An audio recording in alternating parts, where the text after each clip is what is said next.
तीन दिनिया ओडिशा गस्तर आसवे केन्द्र गृहमंत्री अमित शाह आसंता 21 तारिख ओडिशा गस्तर आसुचंदी केन्द्र गृह राष्ट्र मंत्री अमित शाह 21 तारिख राति झारसुगुड़ा विमान बंदर में अमित शाह पहुंचे। यापर से सीधा एमसीएल गेस्ट हाउस में रात्रि यापन करेंगे। 22 तारिख सका प्रथम मां समलेश्वरी को दर्शन कर कार्यक्रम रही। यापर अमित शाह संबलपुर पीएचडी पड़िया को जी और किसी उद्घाटन और शिलान्यास कार्यक्रम रही। यापर एक साधारण सभा लोक उद्बोधन देवार कार्यक्रम रही। साधारण सभा सरिबा परे अमित शाह पुणी एमसीएल को फेरी आसबे। मध्याह्न भोजन पर अमित शाह भुवनेश्वर गस्त करेंगे। भुवनेश्वर पुणी पुरी गस्त कर 23 तारिख सका महाप्रभु श्री जगन्नाथ दर्शन करेंगे। यापर जटणी में होगा फोरेन्सिक कॉलेज शिलान्यास कर कार्यक्रम रही। यह कार्यक्रम में किसी परिवर्तन हो पारे बोली राज्य सभापति सूचना देते।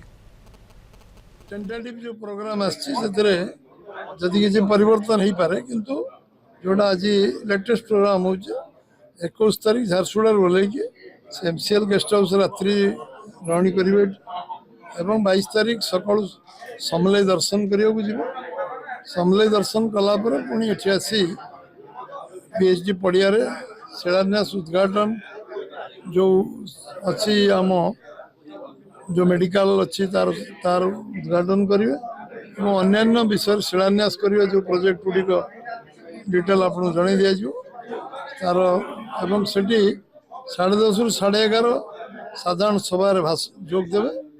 से सरला ठीक आसबे एमसीएल गेस्ट हाउस भोजन करापर 2टा भुवनेश्वर जी भुवनेश्वर सी भुवनेश्वर पुरी जी पुरी रात्रि रणी करेंगे।